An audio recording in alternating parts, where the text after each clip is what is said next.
시간엔 하나님 말씀 함께 보겠습니다. 두 군데를 볼 건데요. 요한복음 15장 5절 말씀과 갈라디아서 5장 22절에서 23절 말씀입니다. 나는 포도나무여 너희는 가지라. 그가 내 안에 내가 그 안에 거하면 사람이 열매를 많이 맺나니 나를 떠나서는 너희가 아무것도 할 수 없음이라. 갈라디아서 5장 22절 말씀입니다. 오직 성령의 열매는 사랑과 희락과 화평과 오래 참음과 자비와 양선과 충성과 온유와 절제니 이 같은 것을 금지할 법이 없느니라. 아멘. 하나님의 말씀입니다. 오늘은 성령의 열매에 대해서 말씀을 드리겠습니다.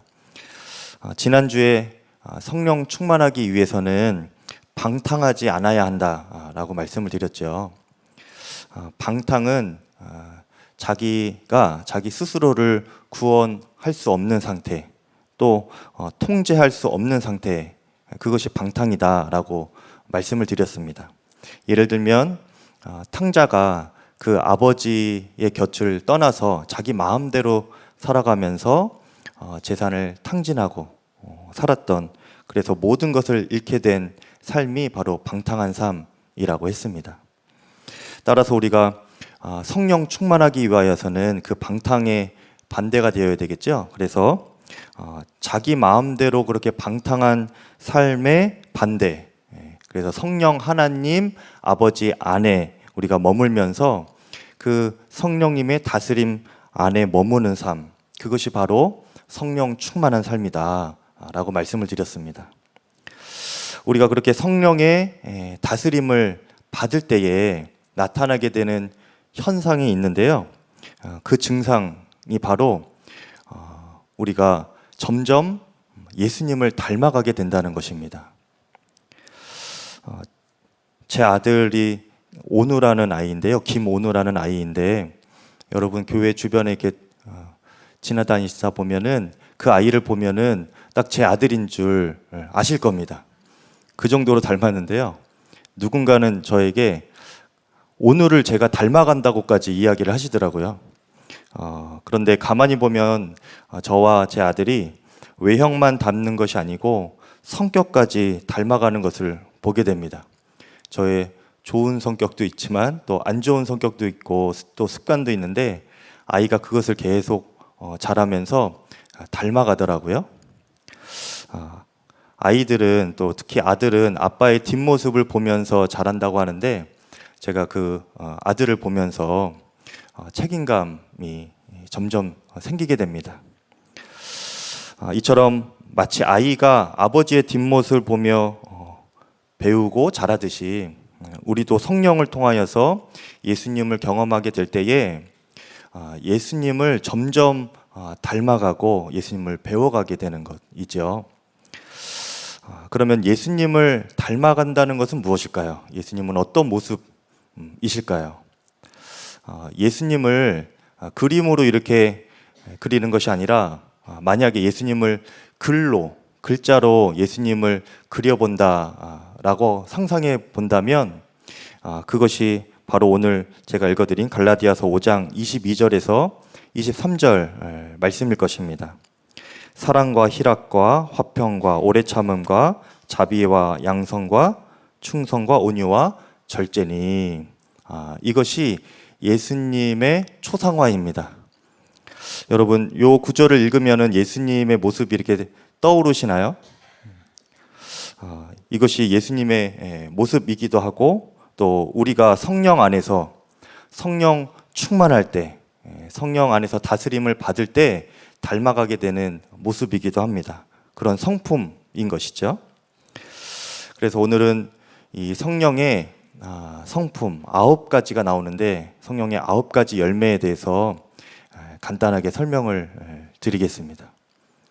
9가지 다 할 겁니다, 여러분. 네. 먼저 사랑입니다.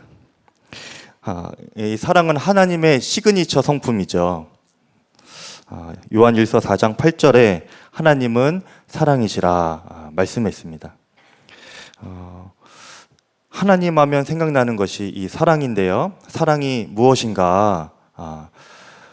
사랑이 무엇인가 알고 싶으시면 이 성경책을 읽으시면 됩니다. 성경책을 계속 읽으시다 보면 성경 전체에 흐르는 내용이 하나님의 사랑을 담고 있어요. 그리고 그것을 한마디로 요약하면 십자가의 사랑이 있죠.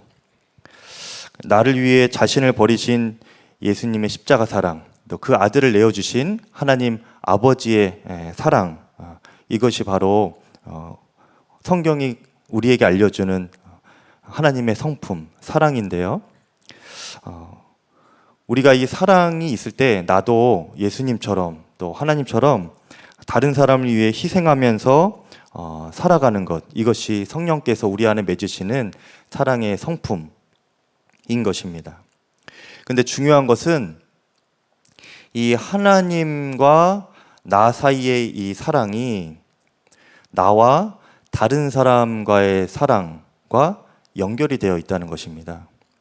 그러니까 만약에 여러분들이 누군가와 사랑의 관계가 아니다, 미워지거나 좀 사이가 다른 사람과 안 좋다 하시면 여러분과 하나님 사이의 관계를 점검해 봐야 합니다. 나는 지금 하나님을 온전히 사랑하고 있는가? 이것을 보면 되는 거예요. 이것이 우리에게 맺어진 사랑의 열매입니다. 두 번째는 희락입니다. 이것은 천국 소망에서 흘러나오는 기쁨인데요. 우리가 하나님의 자녀가 되고 또 천국 백성이 되는 것은 사람의 능력으로 할 수 있는 것이 아니죠. 오직 성령께서 구원받은 자에게 행하시는 일들입니다. 그리고 우리가 그 성령님의 역사하심을 삶에서 체험하고 누릴 때 그때 나오는 기쁨이 있습니다. 이것이 바로 희락입니다. 희락. 그래서 이 희락의 기쁨은 사람이 줄 수 없고 또 세상이 줄 수 없는 기쁨인 것입니다. 예를 들면 우리가 구원받았을 때 하나님의 자녀가 되었다고 확신이 되었을 때 여러분 기쁘셨죠? 네. 별로 안 기쁘셨나요? 기쁘셔야 되는데 그래요. 별로 안 기쁘셨으면 그거는 구원의 기쁨은 아니에요, 여러분. 잘 생각해 보세요. 우리 자신이 하나님의 자녀가 되고 천국 백성이 되었다는 것이 너무나 감사하고 감격이 되고 기쁘다. 이것이 이제 희락의 기쁨. 사람이 줄 수 있는 건 아니지 않습니까? 나 자신은 그런 것이고 다른 사람을 향해서 만약에 예를 들면 내가 다른 사람에게 좀 어눌한 말이지만 이렇게 복음을 전했어요. 전도를 했습니다. 그런데 그 사람이 믿게 되었습니다. 구원을 받았어요. 그러면 얼마나 기쁘겠습니까? 이것도 안 기쁘십니까, 여러분? 굉장히 기쁩니다, 여러분. 네. 전도했을 때 그 사람이 구원받게 되면 지옥 갈 인생에서 천국 갈 인생으로 바뀌게 되는데 이게 진짜 얼마나 기쁘고 놀라운 일입니까? 이때 우리 안에 샘솟게 되는 그 기쁨이 바로 이 희락의 기쁨인 것입니다. 세 번째로는 화평입니다. 이 화평은 한 몸을 이루고 힘써 지키는 노력, 이것이 바로 화평인데요. 먼저는 우리 자신이 예수님과 한 몸을 이루면서 우리 자신 안에 누리는 내적인 평안을 말하는 것입니다. 그래서 요한복음 14장 27절에 보면 평안을 너희에게 끼치노니 곧 나의 평안을 너희에게 주노라 라고 말씀하셨습니다. 여기서 나의 평안이라고 말씀하셨는데요. 이 말은 예수님 자신이 평안의 근원이시고 평안 자체이시다. 평안의 왕이 바로 예수님이시다. 이 말씀이거든요. 그러니까 우리가 그 예수님, 평안 자체이신 예수님 안에 있을 때 그 예수님으로 인하여서 평안할 수 있다는 것이죠. 평안의 근원이 바로 예수님이시기 때문에 그렇습니다. 그리고 다른 이와의 관계에서는 예수님께서 우리를 통하여 그 화평을 이루어 가시는 것입니다. 에베소서 4장 3절 말씀에 평안에 매는 줄로 성령이 하나 되게 하신 것을 너희가 힘써 지켜라 라고 주님께서 우리에게 명령을 하셨습니다. 그러니까 우리가 우리 마음에 이 화평의 열매가 맺어졌다고 한다면 그 어떤 상황에서도 예수님으로 인하여서 평안을 누릴 수가 있게 되고요. 또 다른 사람과의 관계 가운데 불화가 없는 겁니다.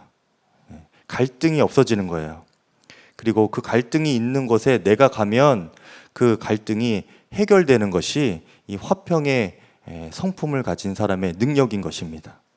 내가 다른 사람과 싸우지 않는 것은 말할 것도 없겠죠. 다른 사람을 화해시키고 내가 싸우면 그것은 안 되는 겁니다. 그렇죠? 그리고 네 번째로는 오래 참음인데요. 이 오래 참음과 자비와 양선 요 세 가지를 같이 하겠습니다. 이 오래 참음과 자비와 양선 이 세 가지는 우리가 다른 사람들을 향한 우리의 선한 태도를 말하는 건데요. 점점 발전해 가는 것을 보여줍니다. 오래 참음, 자비, 양선 이게 점점 커지는 거예요. 예를 들면 이제 오래 참음은 누군가가 나를 대적하고 내가 무엇만 하면 반대하는 사람이 있다고 쳐봅시다. 그러면 그에게 보복하거나 아니면 물어뜯거나 이러지 않는 것이 오래 참음입니다. 그러면 자비는 무엇인가? 물어뜯지 않을 뿐만 아니라 그 사람을 오히려 도와주는 것이에요. 이것이 자비입니다. 우리나라 속담에 미운 놈 떡 하나 더 준다 이런 속담이 있죠. 이런 상황과 비슷할 것인데 이때 이 떡 하나 더 줄 때에 얄밉지만 준다 이게 아니라 주님의 마음으로 주님의 사랑으로 그 얄미운 사람이지만 그에게 사랑의 마음으로 도움을 더 주는 것 요것이 이제 자비입니다. 그리고 이제 최고봉은 양선입니다. 양선은 누구에게나 할 것 없이 어느 상황에서나 선한 그런 성품입니다. 선함이 아주 가득한 성품 이것이 양선인데요. 여러분 주위에 보시면 누구든지 편하게 다가가고 또 도와주고 또 그렇게 교제하는 사람들이 있죠. 무엇을 부탁해도 다 들어줄 것 같은 그런 사람이 있습니다. 여러분 그런 사람 생각이 나시나요? 그런 사람이 양선의 사람입니다. 그런 양선의 사람들에게 여러분 잘해주세요. 성령의 사람입니다. 그 사람 이용하지 말고 성령의 사람이다 이렇게 생각하시고 존귀하게 대해 주시기를 바랍니다. 그런 분들은 모든 상황에서 모든 이들에게 선하게 베풀기 때문에 자칫 사람들이 무시하기가 쉬워요. 그런데 그분이 굉장히 보배로운 사람입니다. 놓치면 후회하는 사람이에요. 여러분이 그런 사람 되시기를 먼저는 축복하고 주변에 그런 사람이 있을 때에 존귀한 사람이구나 그렇게 여기면서 잘 대해 주시기를 바랍니다. 우리 교회에 사모님들 중에 이런 양선의 사람들이 많이 있습니다. 여럿 있어요. 제 아내는 아직 양선까지는 아니고요. 제 아내 제외하고 여러분들 중에 제가 정말 감탄하고 또 존경스러울 만큼 어떻게 저렇게 그냥 선함 그 자체이신가? 어떻게 저렇게 잘 도와주시고 모든 상황에서 선하게 저렇게 대하실까? 그런 분들이 있습니다. 제가 뭐 사모님들이라 개인적으로 잘해주지는 못하는데 그래도 이 설교를 통하여서 충성입니다. 다음에 충성은 신뢰하는 믿음 그리고 신뢰할 만한 사람이 되는 것입니다. 충성은 먼저는 내 자신이 하나님을 전적으로 신뢰하는 믿음을 갖는 것 이것이 바로 충성입니다. 예를 들면 예수님께서 베드로에게 물 위를 걸어와라 이렇게 말씀하셨잖아요. 그때 베드로가 예수님의 말씀을 신뢰함으로 물 위를 걸었던 그 순종이 바로 이 충성입니다. 말씀하시는 주님을 전적으로 신뢰하는 그 믿음이 바로 이 충성이고요. 또 다른 사람을 향해서는 내가 그 사람에게 신뢰할 만한 사람이 되는 것, 이것이 충성입니다. 그러니까 이 충성의 사람은 언제나 약속을 잘 지키고요, 자기에게 무엇이 맡겨지든지 책임감 있게 수행하는 사람입니다. 그런 사람이 충성의 열매가 있는 사람입니다. 여덟 번째는 온유입니다. 온유. 여러분 거의 다 왔습니다. 여덟 번째. 온유는 나를 낮추고 다른 사람을 높이는 성품입니다. 온유는 특별히 지금 성령의 성품을 하고 있는데, 이 전의 구절을 보면 육체의 일들이 쭉 나와요. 그 중에 투기와 뭐 다툼, 갈등 이런 것들이 나오거든요. 요것에 반대되는 개념, 대조하면서 나오는 개념이 바로 이 온유입니다. 먼저는 하나님과의 관계에서 나 자신이 이제 주님의 다루심을 받을 때에 주님과 싸우지 않는 거예요. 주님께서 나를 다루실 때에 순응하는 것이죠. 그것이 이제 온유한 성품인 것이고요. 마치 야생마를 길들였을 때 굉장히 잘 길들여진 상태, 이것이 온유한 성품을 표현하는 것이라고 합니다. 그러니까 우리 자신이 야생마와 같은 그런 성품이었지 않습니까? 그런데 하나님께서 우리를 여러 세월을 거쳐서 깎고 다듬으시고, 그래서 지금 이렇게 주님의 사람들로 여러분 앉아 계신 것이잖아요. 여러분 안에 그런 온유한 성품을 계속 이어가시기를 축복합니다. 하나님께 저항하지 마시고 그렇게 유순하게 변화되어가는 이 상태가 바로 온유함, 하나님에 대한 온유함이고요. 또 사람에 대해서는 다른 이들과 경쟁하거나 투기, 싸우면서 내가 높아지려고 하는 것이 아니고요, 겸손한 마음으로 다른 사람을 나보다 이게 높일 줄 아는 그런 마음이 온유라고 해요. 그런데 이 온유의 성품은 유약한 사람의 특징은 아닙니다. 정말 어떤 능력이 없거나 정말 이렇게 약해서 그래서 내가 낮은 상태로 있는 것이 아니고요, 오히려 넓은 마음을 가지고 있고 또 주님께서 주시는 담대함과 여유가 있을 때 그 사람에게는 어떤 힘이 있는 것 아닙니까? 근데 그 힘을 가지고 자신을 높이는 데 사용하는 것이 아니라 다른 사람을 높여주는 데 사용하는 그런 성품이 바로 이 온유입니다. 그래서 나보다 다른 사람들을 높여줄 수 있는 이런 성품과 그 힘이 온유다, 이렇게 알고 계시면 되겠습니다. 마지막으로 절제인데요, 어떤 선을 넘지 않는 것이 바로 이 절제입니다. 이 절제를 포함해서 사실 이 성령의 열매 전체를 잘 이해하려면 그 이전 구절부터 사실은 봐야 됩니다. 그래서 갈라디아서 5장 19절부터 보면 21절까지 육신을 따라 살아가는 삶, 그런 성품이 어떤 것인지 쭉 나옵니다. 육체의 일은 분명하니, 이렇게 19절부터 쭉 나오다가 곧 음행과 더러운 것과 호색과 우상숭배, 주술, 원수 맺는 것, 분쟁, 시기 쭉 나오다가 그 마지막이 21절에 투기와 술 취함과 방탕함, 이렇게 나와요. 방탕함. 그리고 바로 다음 구절이 이제 성령의 열매는 하고 9가지 열매가 나옵니다. 그리고 이 성령의 열매 9가지 중에 맨 마지막이 이 절제이죠.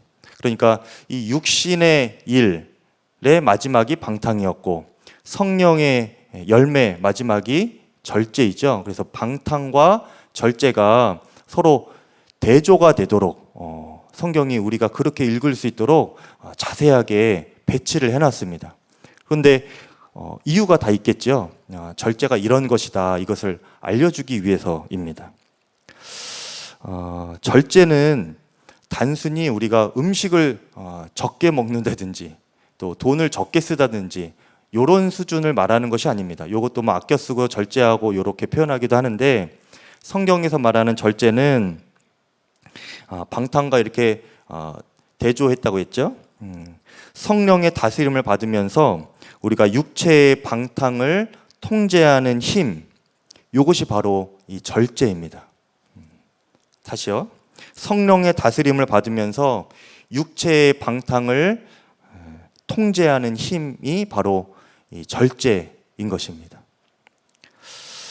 성령은 지난주에도 제가 말씀드렸는데 그 자체로 충만하신 분이시죠.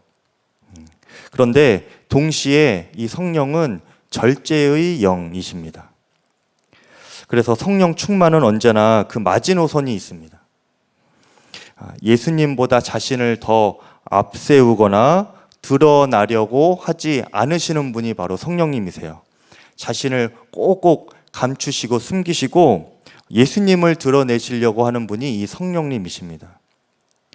그렇기 때문에 이 예수님께서 성령님을 통하여 모든 일을 하실 수가 있으신 거예요. 따라서 이 성령의 다스림을 받는 절제의 사람, 그런 사람은 육신의 생각이 멈추어지고 주님의 뜻에 순종하게 됩니다. 그리고 결국에는 자신은 숨기고 예수님을 드러내게 되죠.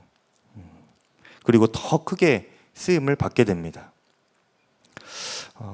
제가 구약 성경에 보면 요셉을 이제 묵상하다 보면 요셉이 정말 절제의 사람이구나 하는 것을 깨닫게 됩니다.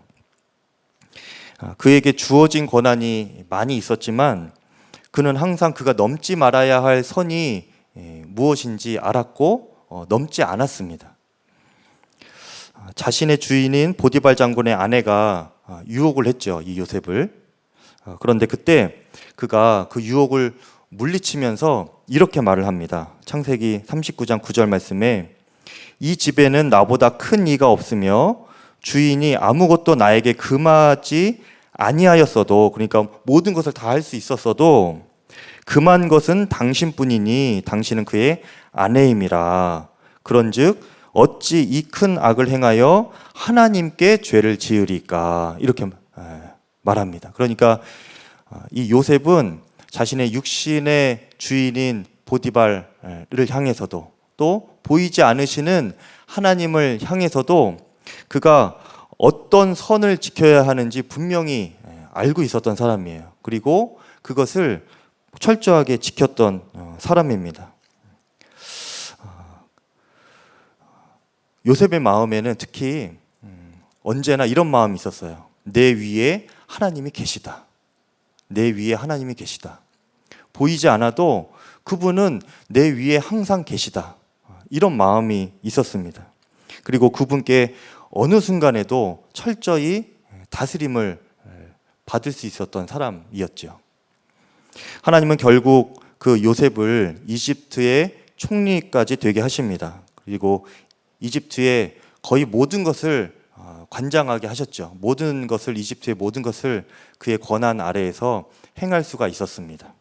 하나님께서 그를 통하여서 마음껏 역사하신 것이죠. 다윗 왕을 한번 볼까요? 다윗 왕은 그는 뭐 좋은 면은 아니고 비록 하나님 앞에 죄를 지었죠. 그런데 부끄러운 죄를 지으면서 처음에는 간음을 하고 또 살인 교사죄를 짓게 되죠. 거의 살인과 다름없는 죄입니다. 그러면서 죄가 점점 이렇게 커져갔습니다. 자신이 왕이기 때문에 누가 막을 수도 없었습니다. 그대로 두면 육신을 따라서 방탕의 길로 가다가 결국에는 모든 것을 거의 잃을 뻔한, 잃게 되는 그런 길로 가게 되는 것이죠. 그런데 그때 하나님께서 보내신 나단 선지자, 그를 통하여서 이 다윗이 하나님의 책망을 듣게 됩니다. 그때 다윗은 죄를 멈추고 더 이상 다른 말을 하지 않고 엎드려 회개하게 됩니다. 그는 왕이었지만 그의 마음에는 그 자신은 여전히 나는 하나님의 종이다, 이런 마음이 있었던 거예요. 결정적인 순간에 그가 하나님께 굴복하고 하나님 앞에서 그 선을 넘지 않았던 것입니다. 결국 하나님은 다윗을 이스라엘의 가장 위대한 왕으로 세우셨죠. 그리고 하나님의 마음에 합한 사람이다 라는 영광스러운 칭호까지 준 사람이 바로 이 다윗입니다. 우리도 이 선을 넘지 않는 절제가 중요합니다. 한번 따라해 보실까요? 내 위에 하나님이 계시다. 내 위에 하나님이 계시다.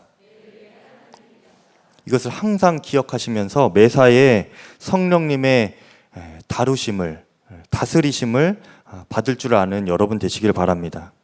그러면 육신의 일은 멈추게 되고 또 성령의 열매가 맺어지기 시작할 것입니다.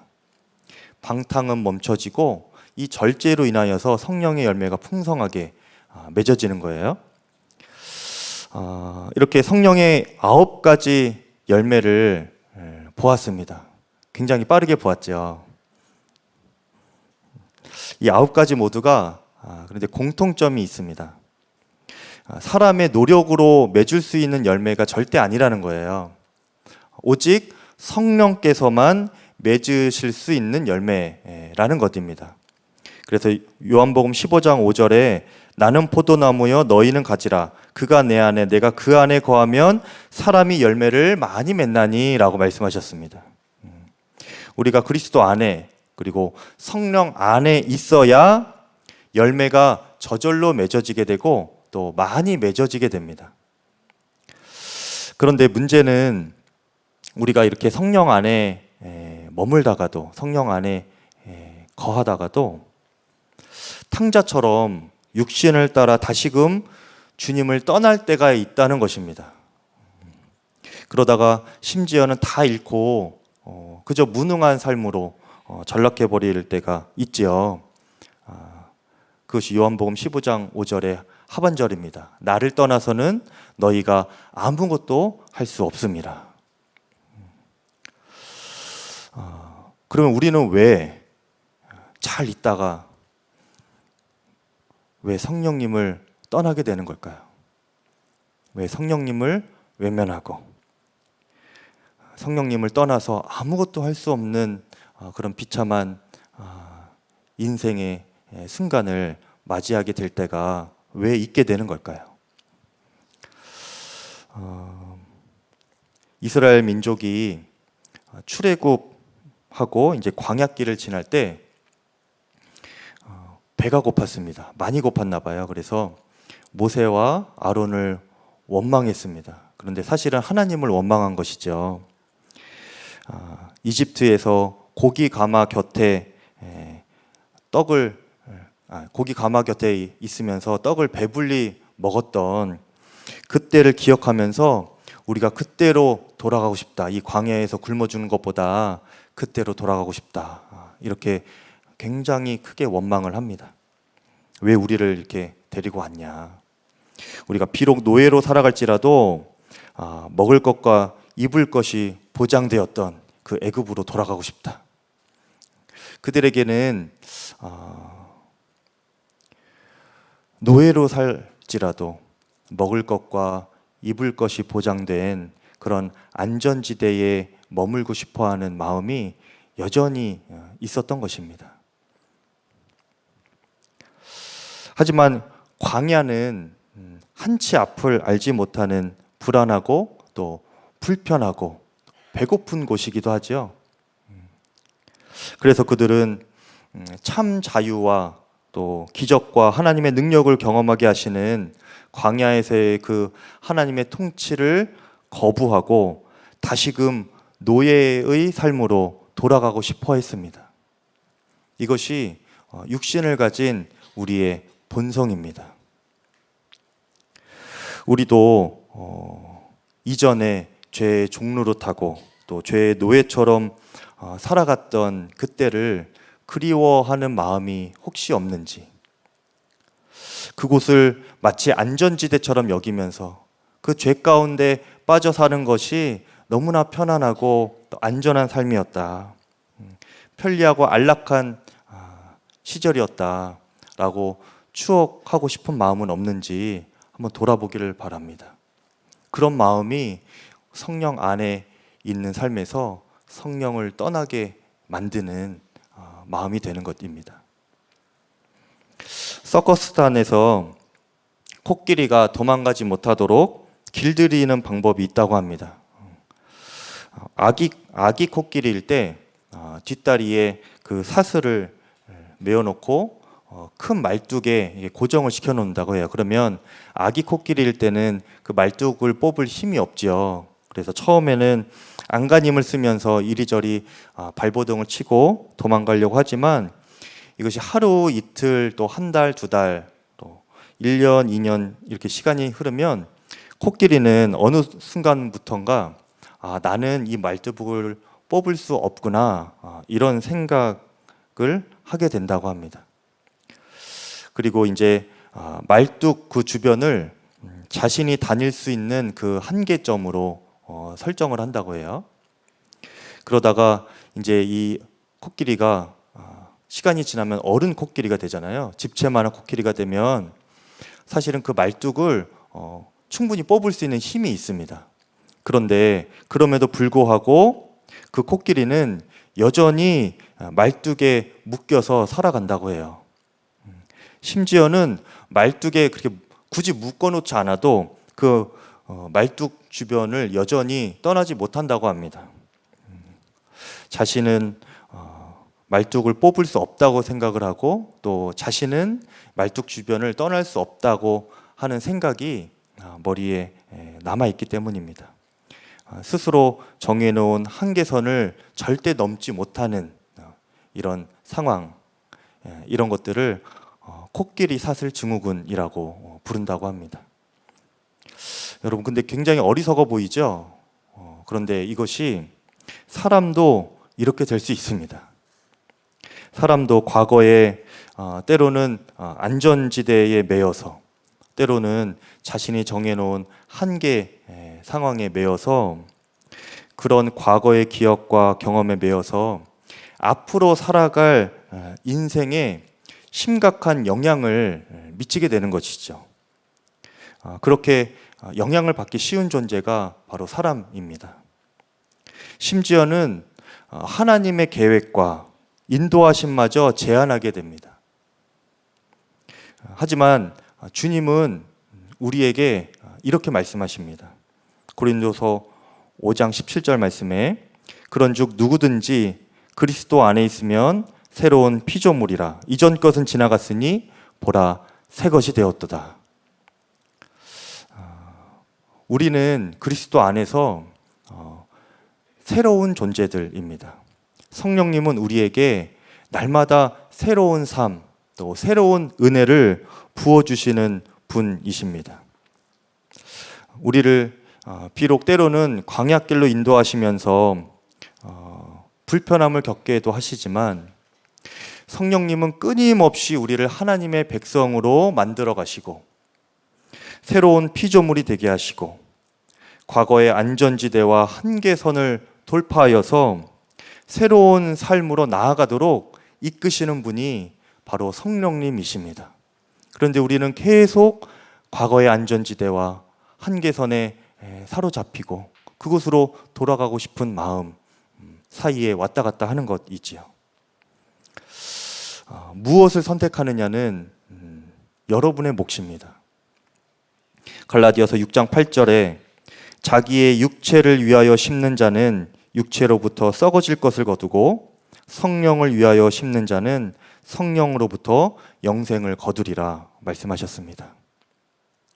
여러분, 더 이상 육신에 매여서 또 사람 수준으로 그렇게 사람의 능력으로만 살아가지 마시고 성령 안에서 그분의 다스림을 받으면서 성령께서 주시는 크고 풍성한 능력과 그런 열매들로 하나님 수준의 삶을 살아가시는 여러분 되시기를 축복합니다.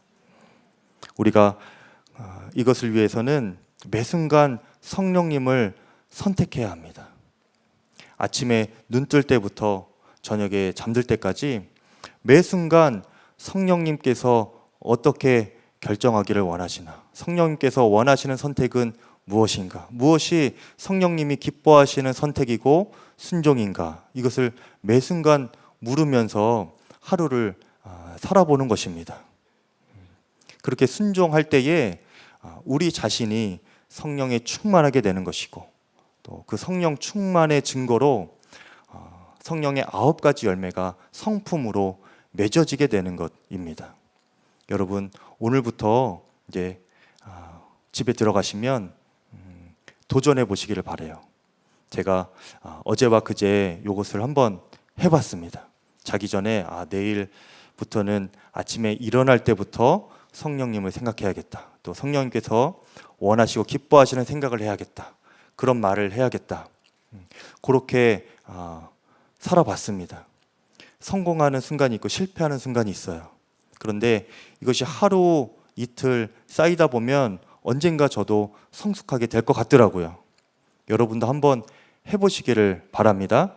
그래서 여러분 안에 성령께서 맺어가시는 성령의 9가지 열매가 모두 맺어지는 날이 오기를 바라고, 여러분을 보면 사람들이 정말 예수님을 보는 것 같다, 예수님과 대화하는 것 같다, 예수님께서 주시는 위로가 당신으로부터 나에게 지금 공급되고 있습니다, 이렇게 되어지는 예수님의 사람 다 되시기를 주의 이름으로 축복합니다. 기도하겠습니다. 찬양하고 기도하겠습니다.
거친 파도 날 향해 와도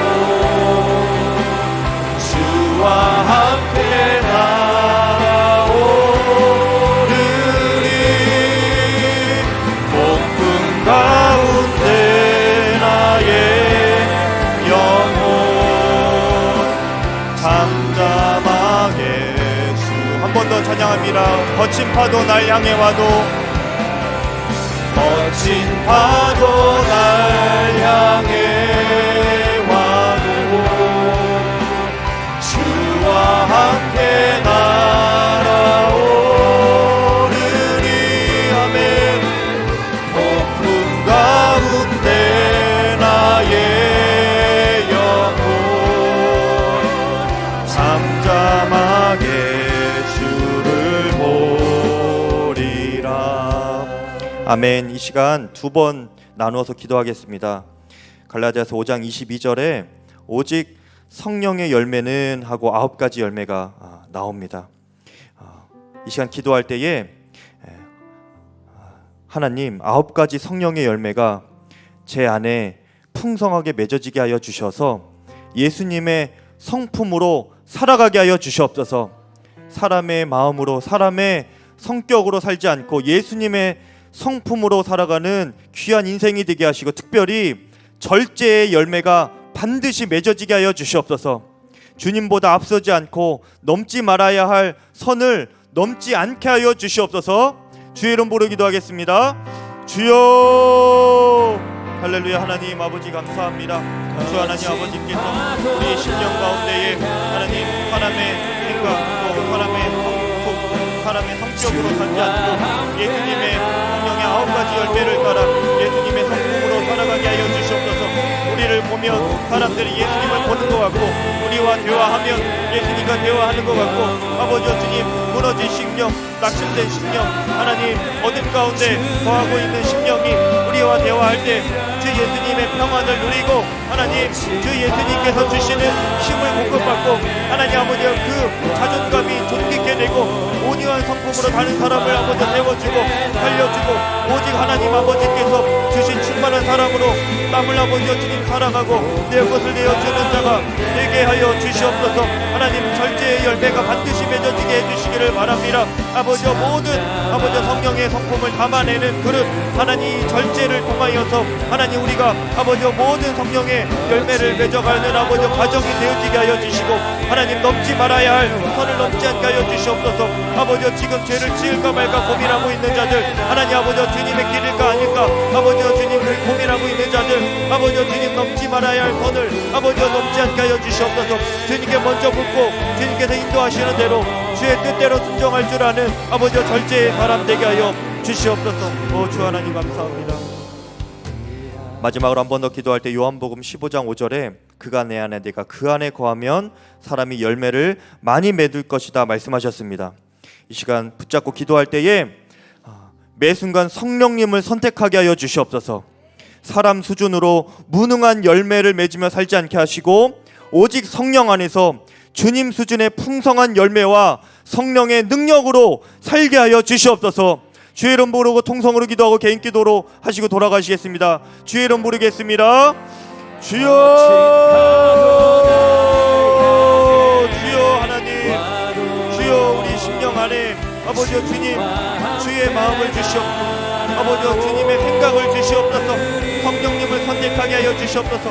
오늘 잘 때부터 아버지 다짐하고 내일 눈 뜰 때부터 아버지 실행하게 하여 주시옵소서. 성령님이 내 안에 어떤 생각을 주시는가, 성령님께서 무엇을 기뻐하시는가, 내가 순종해야 될 길이 무엇인가, 내가 선택해야 될 길이 무엇인가 아버지 주여 알게 하여 주시옵소서. 아버지 주님 사람의 아버지 길로만 가지 않게 하여 주시고 죄의 길로 다시 아버지 돌아가고자 하는 아버지 주님 습성이 사라지게 하여 주시옵소서. 노예의 근성이 사라지게 하여 주시옵소서. 하나님 내가 자신이 쳐놓은 한계선에서 벗어나오게 하여 주시옵소서. 하나님 아버지 주님께서 새롭게 하시는 은혜 날마다 새롭게 주시는 아버지 영감과 능력과 은혜로 살게 하여 주시옵소서. 이전 것은 지나갔으니 보라 새 것이 되었도다. 아버지 주 예수님께서 나에게 허락하신 삶이 아버지 복되고 충만하고 풍성하고 날마다 새로운 삶임을 믿습니다. 하나님 아버지 과거의 삶에 얽매이지 않게 하여 주시옵소서. 하나님 아버지 새롭게 하시는 주님을 붙잡게 하여 주시옵소서. 그가 내 안에 내가 그 안에 거하면 많은 열매를 맺나니 주 예수님께서 주시는 아버지 열매가 풍성해지게 하여 주시옵소서. 하나님 아버지 주님 삶이 제한되지 않게 하여 주시옵소서. 막힘없는 제한 없는 성령님의 역사하심에 나를 내어드리고 주님과 함께 동행하게 하소서. 광야길이라도 아버지 불편한 길이라도 아버지 배고픈 길이라도 주 예수님과 함께라면 아버지 주님 가능하겠나이다. 폭풍이 밀려와도 주와 함께 날아오를 수 있겠나이다. 아버지 성령께서 우리의 심령 가운데 아버지 주님을 의시하여 날아오를 수 있는 힘을 주시옵소서. 주님을 의시하고 주님과 연합하고 오직 주님 안에서 능력 있게 살아가게 하여 주시옵소서. 더 이상 사람 수준으로 살지 않게 하여 주시고 성령의 능력으로 살아가게 하여 주시옵소서.